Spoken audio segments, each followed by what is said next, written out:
É o Evangelho segundo Jesus, o ressuscitado dentre os mortos. Ele, a palavra eterna de Deus. Ele, a sabedoria de Deus. Ele, aquele em quem todos fomos criados.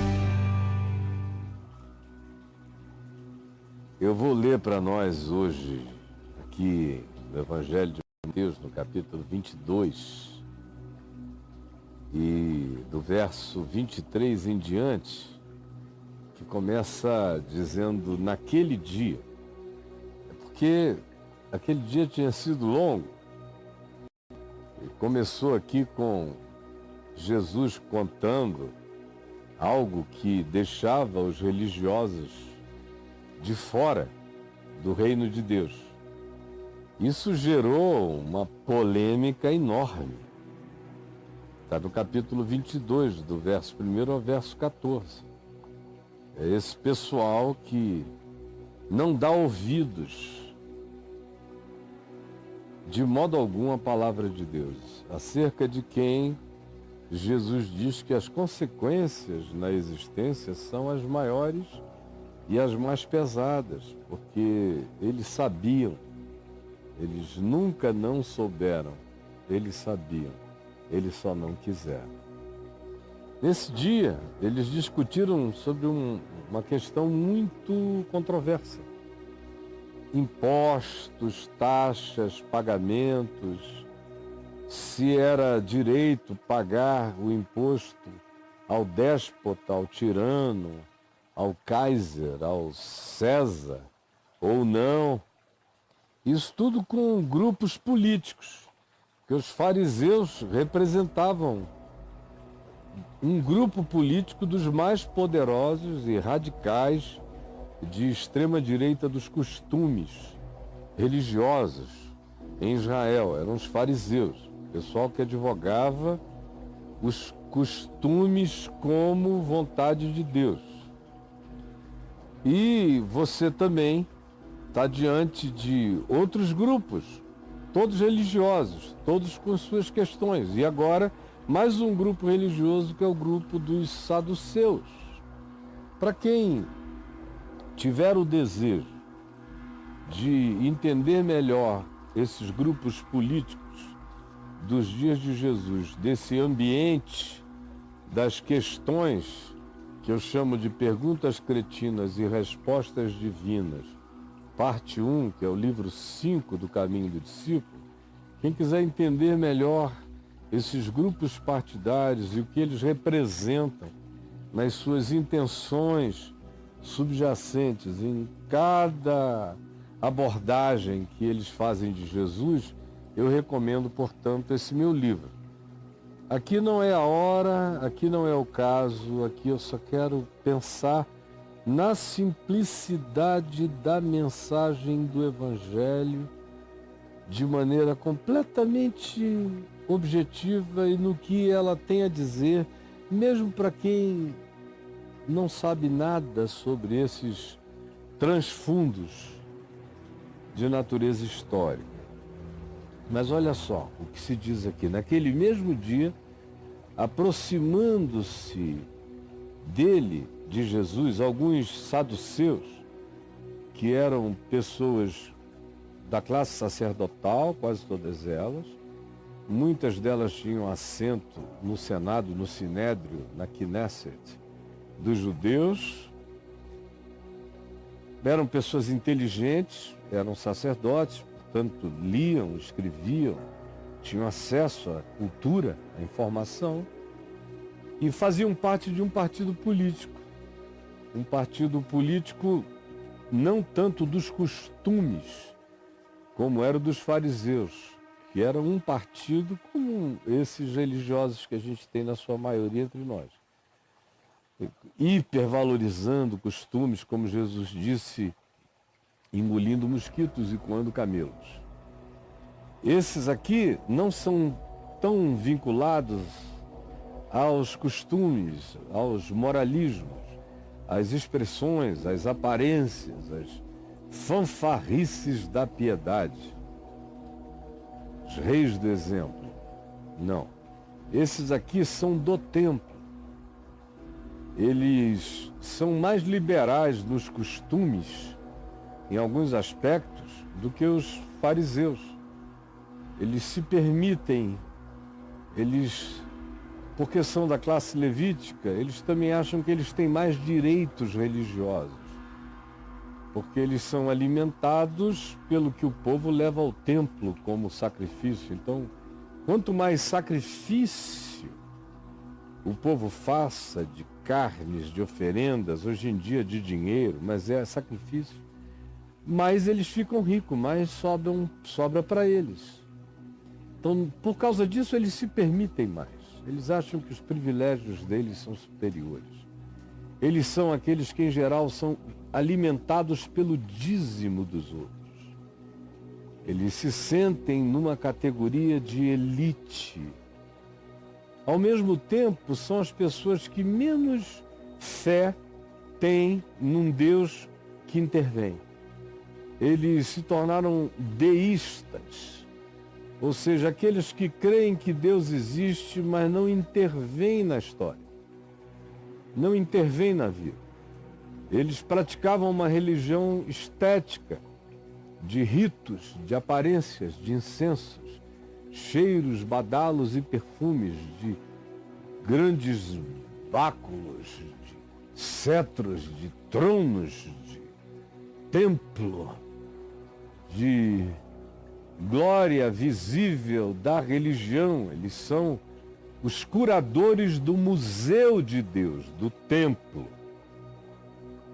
Eles se sentem com essa importância, como os donos da história e do relicário divino.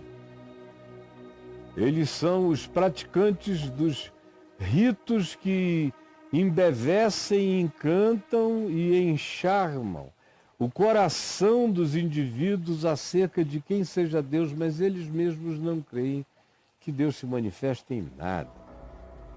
Não criam em manifestações sobrenaturais de nenhuma natureza. São os saduceus, que dizem não haver ressurreição. Por aí você vê, eles não creem em nenhuma transcendência e em nenhuma forma de esperança regeneradora para a história humana. Não creem os saduceus em nenhuma forma de esperança regeneradora para a história humana.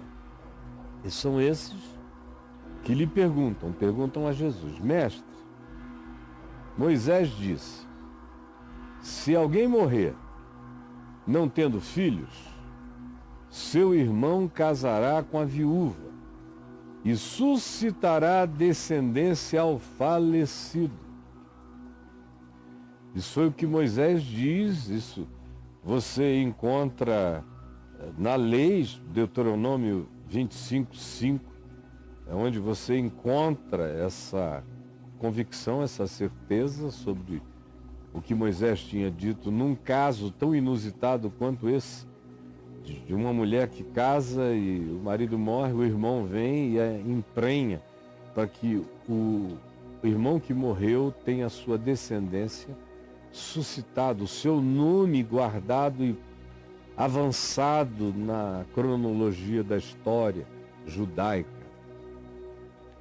Ora, havia entre nós, os judeus, 7 irmãos. O primeiro, tendo casado, morreu e não tendo descendência, deixou a sua mulher a seu irmão. Irmão, aqui está a minha mulher, cuida dela. E aí esse irmão foi, deitou-se com ela, teve relações sexuais e morreu. E antes de morrer entregou para o terceiro irmão. Isso foi acontecendo até o 7º irmão, e todos morreram e ela não ficou grávida. Depois de todos esses, veio a morrer também a mulher.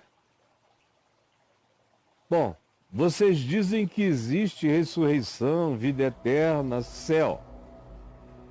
Então nós, saduceus, que não cremos em nada disso, perguntamos: na ressurreição, se existe ressurreição, vida eterna, transcendência, na ressurreição, de qual dos 7 homens ela será esposa?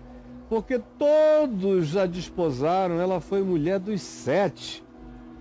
Se existe ressurreição, a ressurreição quebra os padrões morais, éticos da lei de Moisés ou dos melhores costumes humanos, permitindo que uma mulher seja mulher de 7 homens.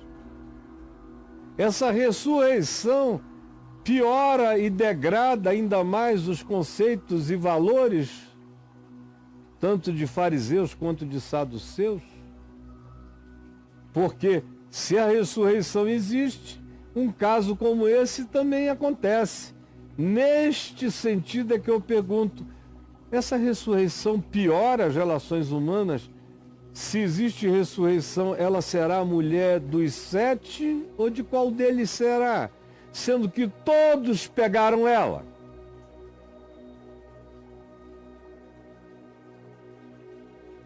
É a pergunta deles. Respondeu Jesus a eles: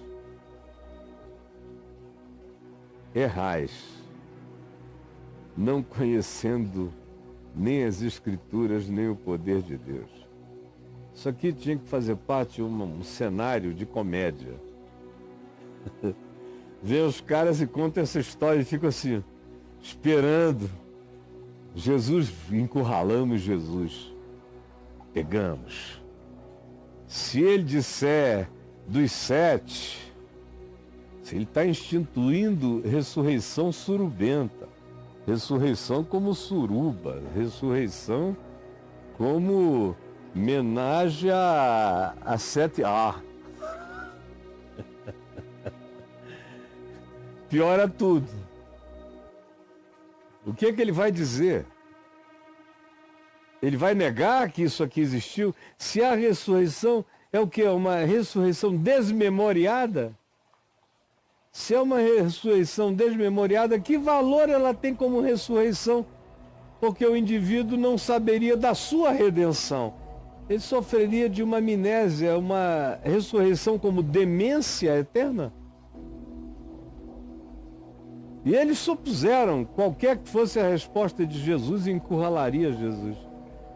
Aí eu posso até ver Jesus sorrindo.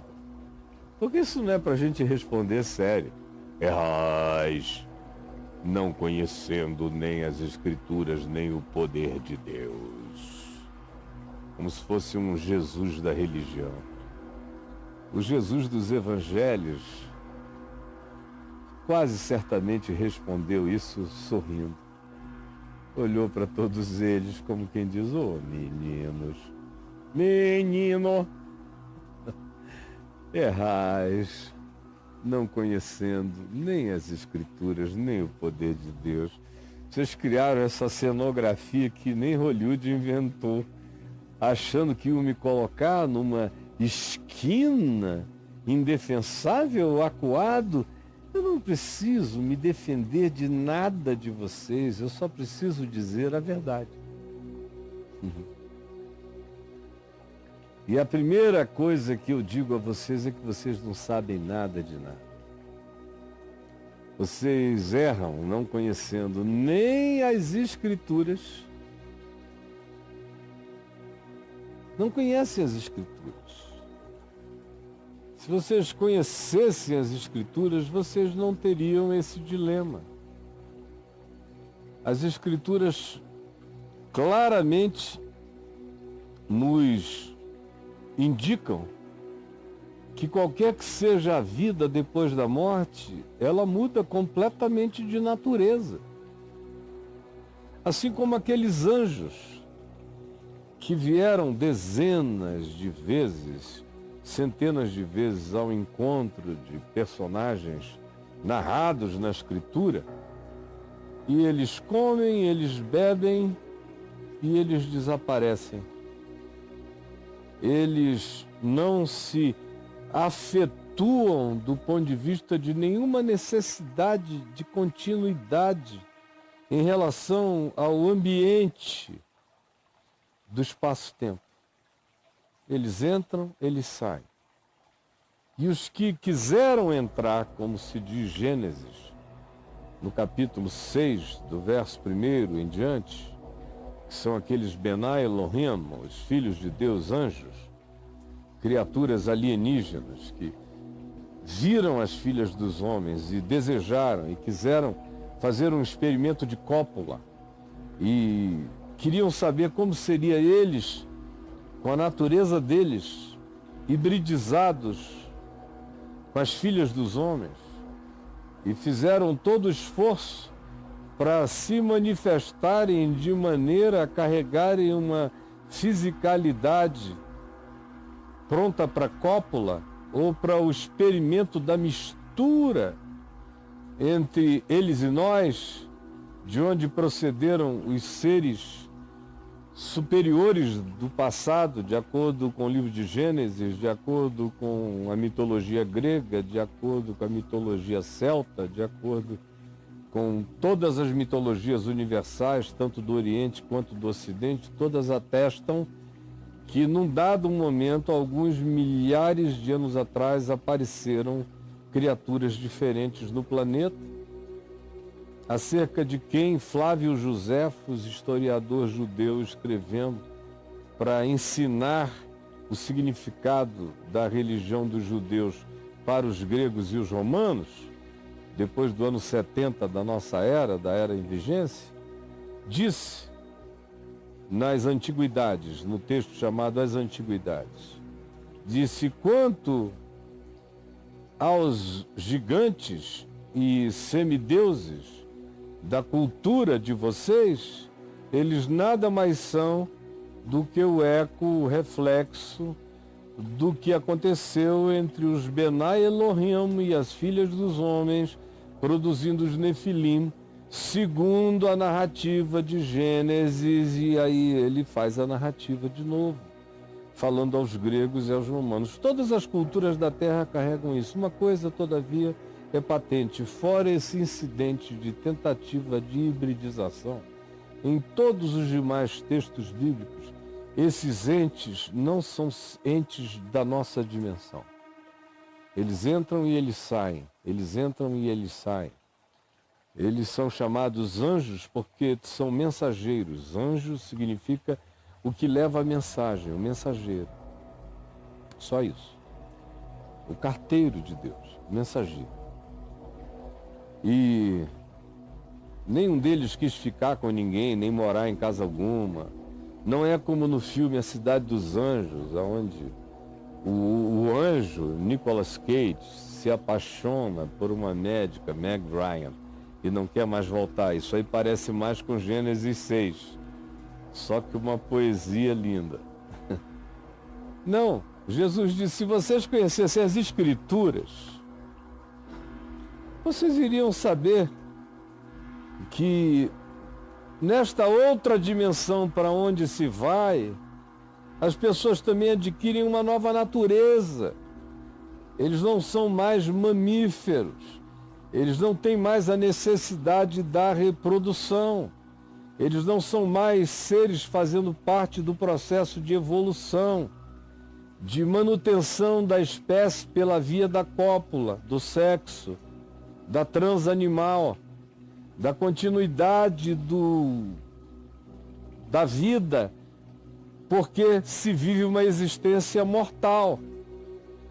Não, tudo isso passa. Se vocês lessem e compreendessem o espírito das Escrituras, vocês não teriam essa ideia, nem teriam essa questão. E saberiam que a lei de Moisés foi dada nesse sentido só como previdência social, para não deixar uma viúva desamparada e não deixar a memória de um descendente em Israel sem continuidade, porque eles eram uma tribo e todo espírito tribalesco funciona com a mesma noção de prover continuidade para aquele parente que morreu jovem. Acontece assim com os índios, muitas tribos na Amazônia, em qualquer lugar. Faz parte do processo de continuidade evolutiva. Mas, na outra dimensão, se vocês compreendessem as Escrituras, vocês saberiam que não é assim. Por isso, errais, zero. A nota é 0. Errais não conhecendo as Escrituras. E errais não conhecendo o poder de Deus. Vocês não sabem nada de Deus, nem do poder de Deus. Vocês creem num Deus que cabe numa caixinha religiosa. Vocês são daqueles para quem não há milagre, não há ressurreição, não há espírito, não há possessão, não há anjo, não há intervenção divina. Vocês acreditam apenas na estética do culto, da frequência. Vocês são como uns bons reformados são hoje. Muitos não creem em quase nada, só em Deus. Mas creem que Deus se agrada daquela mecânica cultica, daqueles hinos cantados, daquelas orações pré-fabricadas, daqueles ritos. É como religioso. Por exemplo, o católico que não crê no poder de Deus, não confia em Deus, mas não perde uma missa, porque são saduceus espirituais. Eles creem que Deus ama a estética da liturgia, da repetição, daquilo que se faz em nome dele, que ele entra em estado de alegria transdivina, de tão emulado que ele é pelas nossas lembranças acerca dele. E é tudo que sobrou de espiritualidade nessa condição, nessa compreensão espiritual, é a única coisa que sobrou entre Deus e o homem. É o templo, é o culto, é a liturgia. E muita gente aqui está entendendo perfeitamente bem o que eu estou dizendo. Errais, não conhecendo nem as Escrituras, nem o poder de Deus, porque na ressurreição eles nem se casam e nem se dão em casamento. Na outra dimensão, o ciclo da evolução espaço-temporal acabou. Ninguém está mais vivendo um ano depois do outro, nesses 4 bilhões e 500 milhões de anos de existência da Terra, com a vida se formando, com tudo dependendo de cópula, de sexo, de predatoriedade, de domínio, de macho alfa, de continuidade entre os animais e entre os humanos. A natureza terá sido regenerada também. O mamífero humano terá se tornado um anjo celestial, sem nenhuma necessidade. Ele não precisa nem comer, nem beber, não sente carência afetiva, nem emocional, nem desejo sexual, não precisa procriar. O gozo dele é de outra natureza. Não é gozo da carne, não é gozo químico, nem é gozo psíquico. É gozo espiritual, é gozo sublime, é gozo indizível, é gozo indecifrável, é gozo incompartilhável, é gozo que está para além do melhor de toda a possibilidade da imaginação humana. Literalmente é gozo transcendental. Por isso não é de sexo que se alimentará, nem de paixões, nem de amores, nem de gostos, nem de corpos macios ou fortes, não. Tudo isso faz parte da morte. Até aqui, nessa dimensão, digo eu a você, você vai ficando velho e o seu corpo começa a se amortecer para um monte de outras coisas que na sua juventude seriam poder e teriam o poder de provocar emulação, de desejo, de fascinação, de sublimação, de observação da beleza, ou de atração ou atratividade. Você com 20 anos, 20 e poucos anos, é absolutamente animal apenas. Você vai envelhecendo, física, psíquica e amadurecendo espiritualmente, não precisa nem ir para outra dimensão, que você já começa a ver que todas aquelas coisas, conquanto em você não estejam mortas, mas elas perdem a impulsividade da juventude angustiada pelo desejo. Fecha meu parêntese. Então Jesus diz, na ressurreição, eles nem se casam e nem se dão em casamento. São, porém, seres de outras dimensões, são seres como os anjos, dessas dimensões de camadas e camadas, porque na casa do meu Pai há muitas moradas. Você vai deixar de ser um animal do espaço-tempo, você vai se tornar um ente do não-tempo, do não-espaço, da não-localização. Você será espírito. Esse é o significado anterior à ressurreição do corpo, é a ressurreição como sinônimo de existência depois da morte física. E é a ressurreição como sinônimo dessa outra dimensão, na qual já se entra, mesmo sem a ressurreição do corpo físico. É como Paulo diz, que foi ao terceiro céu. Se no corpo ou fora do corpo, não sei, Deus o sabe, mas eu sei que eu fui. Então tem esse eu que é, e que onde o corpo não faz diferença, tanto faz, eu sou um espírito que tem um corpo, eu não sou um corpo que tem um espírito, eu sou. Jesus disse, vocês não entenderam nada mesmo, né? Porque na ressurreição nem se casam e nem se dão em casamento. Não há necessidade de procriação. Nem é o jardim de Alá com 70 mulheres, esposas, para todo pobre se sentir um sultão. Não. Na ressurreição, não. Nem se casam, nem se dão em casamento, são, porém, como os anjos no céu.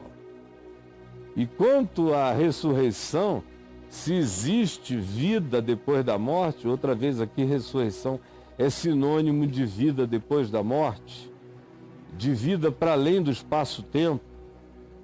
Jesus disse, quanto à vida depois do espaço-tempo, não tendes lido o que Deus vos declarou na Escritura, que vocês leem e não entendem.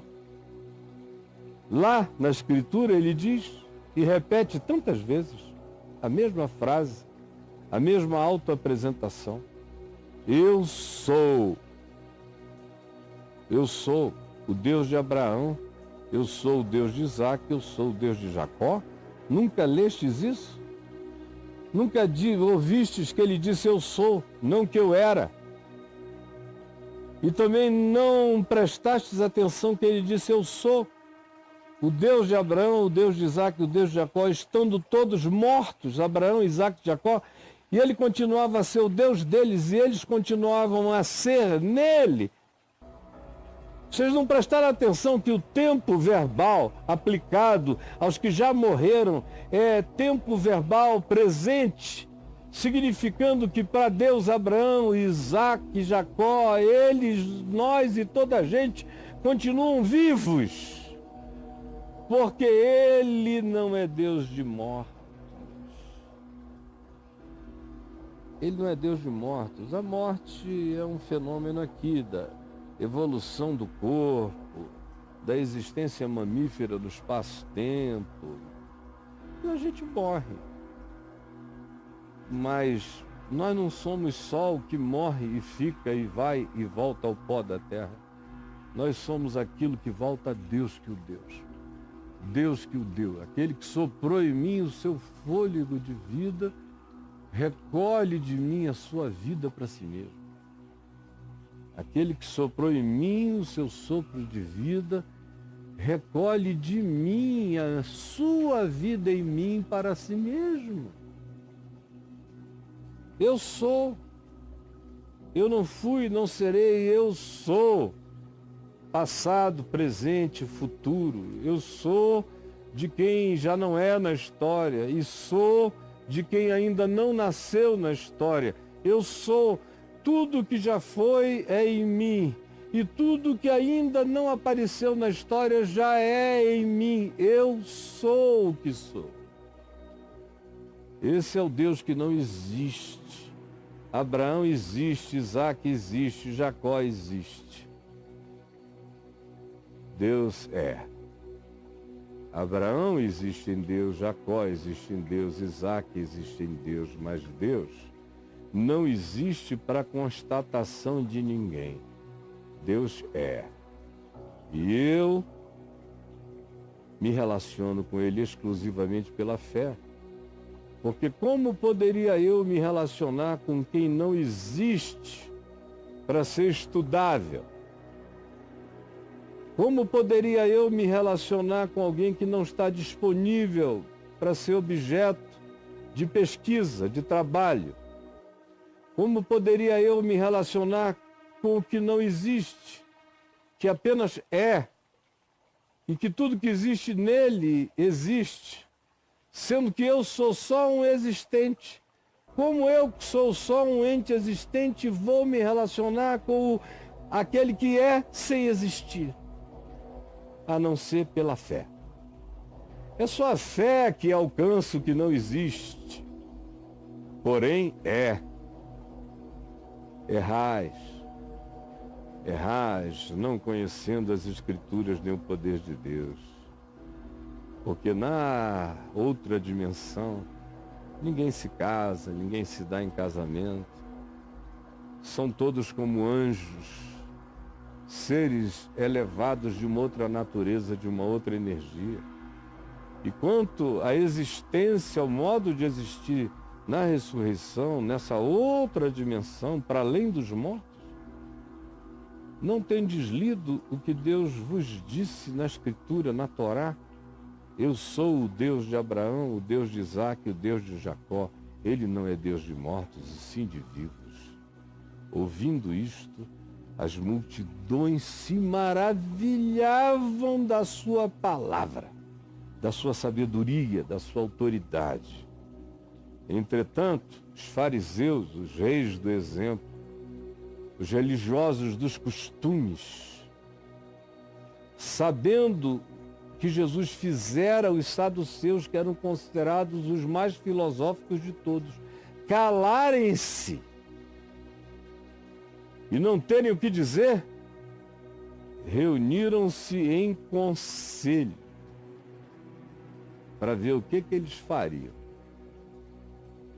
na expectativa de que, de alguma forma, eles viessem a pegar Jesus.